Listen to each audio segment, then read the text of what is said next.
ክረምታዊ ወንታዊ ባህልና ናብ ዝለዓለ መግለጽ ክንሰጋግሮ ኢና ኢሉ ኣገልግሎት ኮሙኒኬሽን መንግስቲ እቲ ኣገልግሎት ኣብ ዘውፅኦ መግለጺ ኢትዮጵያውያን ኣብ ዝሓለፉ ናይ ለውጢ ዓመታት ክረምቲ ብዝመጽ ቁጽሪ ነካይዶም ክልተ ቀንዲ ባህልታት ናህንጽና መጺና ኢና ኢሉ ንሳቶም ድማ ንኢትዮጵያ ሓምለዋይ ምኽዳንን ወለንታዊ ኣገልግሎት ከም ዝኾኑ ኣብሪሁሎም ኢትዮጵያ ሃፍቲ ደናና ትምናምነ ልሙዕ ሓመዳና ትሸርሽረን ንድርቂ ዘለዋ ተቓላዕነት እናወሰኸን መምጽኡ ብምግንዛብ መንግስቲ መርሃ ግብሪ ሓምለዋይ ኣሰር ብሚልዮን ፈልስታት ተኸላ ብምብሳር ቅድሚ ሒደት ዓመታት ከም ዝጀመረ ኣዘኻኺሩ ኢትዮጵያውያን ነዚ እወንታዊ ጅማሮን ትልምን ብዝለዓለ ብርኪ ብምግንዛብን ንመርሃ ግብሪ ሓምለዋይ ኣሰር ትብግሶ ብምትግባርን ንዓለም ዘደምሙ ዓወታት ምምዝጋቦም ገሊጹሎም ኣብ ከይዲ ድማ ፈልስታት ምግብን ጽባቐን ብምትካል ኣሰርና ብምንባር ንኢትዮጵያ ሓምለዋይ ናይ ምኽዳን ባህልና ምሒር ኣጎልቢትና ኢና ኢሎም በብዓመቱ ብዙሓት ፈልስታት ብምትካል ንህዝቢ ዓለም ብ5 ዕጽፊ ዝበልጽ ልዕሊ 48 ቢልዮን ፈልስታት ከም ዝተተኸለ ገንዚቡ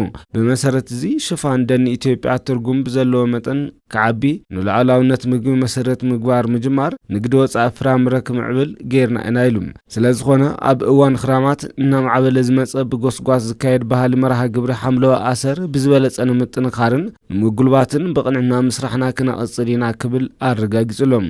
ንኢትዮጵያ ሓምለዋይ ብምኽዳን ንጹህ ኣየር ንዓለም ክነበርክት ኢና ብምባል ሎሚ ዘመን ናይ በዓልና ክብረ ወሰን ብናይ በዓልና ዝለዓለ ተሳትፎ ሚልዮናት ብምምሕያሽ ልዕሊ 8 ቢልዮን ፈልስታት ክንተክል ኢና ክብል ገሊጹ ኣብ እዋን ክራማት ብእወንታዊ ልምዲ እናማዕበልናዮም ዝመጻና ስራሕቲ ሓምለዋይ ኣሰርን ሰናይ ኣገልግሎታትን ብዝበለጸ ሃገራዊ መግለጽን ባህልናን ንክኾኑ ሎሚ ዘመን እውን ካብ ዝሓለፈ ዓመታት ብዝለዓለ ተሳትፎ ዝሓትት ትልሚ ብምድላው ቅድመ ምድላው ከም ዝተገበረ ኣረጋጊጹ